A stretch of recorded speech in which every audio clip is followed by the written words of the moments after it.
Hello guys, আমি এখন আপনাদেরকে ১২ পর্ব নিয়ে আলোচনা করব। আপনারা ইতিমধ্যে ১১ পর্ব দেখেছেন। ১২ পর্বে কি চমক আসতে শুরু করেছে সেই সব বিষয় নিয়ে কিন্তু আমি এখন আপনাদের সামনে তুলে ধরবো। হ্যাঁ গাইস, এই পর্বে ১২ পর্বে কিন্তু দেখেছেন, ১২ পর্বে কিন্তু শালিক খনকারের বিরুদ্ধে কিন্তু একটি তুমুল উত্তেজনার সৃষ্টি হবে। এটি কিন্তু ইঙ্গিত পাওয়া গেছে। এখানে লক্ষ্য করলে দেখবেন যে শালিক খনকারের কিন্তু যে স্যার এসেছেন, যিনি বাংলা অধ্যাপক যে কলেজ এসেছেন, তিনি বলেছেন যে শালিক খনকারের বিরুদ্ধে কে লড়তে পারে। তখন এক স্যার বলেছেন যে শালিক খনকারের বিরুদ্ধে একজনই লড়তে পারেন, তিনি হলেন আর কেউ নন, তিনি হলেন দানেশ পরমাণিক। তার সাথে কিন্তু দ্বন্দ্ব। তিনি আরও বলেছেন যে দানেশ পরমাণিকই কিন্তু গানটি বন্ধ করেছেন। এছাড়া কিন্তু ১২ পর্বে কিন্তু নতুন চমক আসতে শুরু করেছে এবং যে চাঁদনির ভাই কিন্তু চাঁদনির ভাই ১২ পর্বে কিন্তু সাধু সাজবে এবং সাধু সেজে কিন্তু সকলের ভবিষ্যৎবাণী বলে দেবে, এসব কিন্তু লক্ষ্য করা যায়।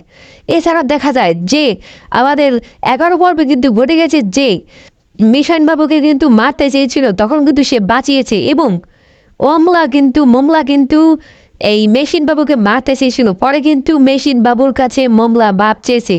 এই বিষয়টি কিন্তু লক্ষ্য করা যায়। আরেকটি বিষয় লক্ষ্য করলে দেখবেন যে মেশিন বাবু কিন্তু বাড়িতে আসে, যে মেশিন বাবু যাকে পছন্দ করে তার বাড়িতে আসে এবং তার বাড়িতে এসে চা খেতে চায় এবং তার বাবা কিন্তু গান গায়। সেই ইতিমধ্যেই মেশিনবাবু হাজির হয়। তখন কিন্তু যখন মেশিনবাবু বলে যে বাড়িতে মেহমান আসলে কিন্তু তাকে খেতে দিতে হয়, তখন না খেতে দিলে কিন্তু গৃহস্থের অমঙ্গল হয়, এই কথাটা কিন্তু বলেছেন মেশিনবাবু।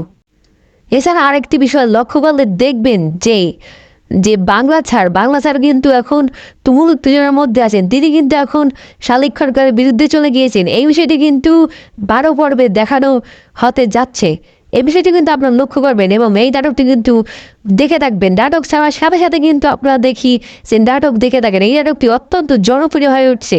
এছাড়া আরেকটি বিষয় লক্ষ্য করলে দেখবেন এই নাটকে কিন্তু যে চাঁদনির ভাই কিন্তু চাঁদনিকে থামিয়ে বিভিন্ন কথা বলেছেন এবং এটিও বলেছেন যে বয়রা মজিদকে সে কিন্তু ডক্টরের কথা বলেছেন দেখাতে চাঁদনিকে, কিন্তু চাঁদনি পরক্ষণে বলছেন যে উনি তো বয়রা, ওনাকে যদি যতই ডাক্তার দেখানো হোক না কেন উনি সেই ডাক্তার দেখাবেন না, উনি বলবেন যে আমি কি বয়রা নাকি, এইসব বলে কিন্তু ধুলোমুছে করবে।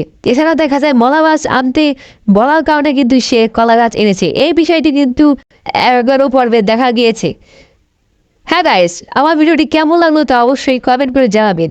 যদি আমার ভিডিওটি ভালো লাগে থাকে তাহলে অবশ্যই আমাকে সাবস্ক্রাইব করুন এবং আমার পাশে থাকুন। সকলকে ধন্যবাদ।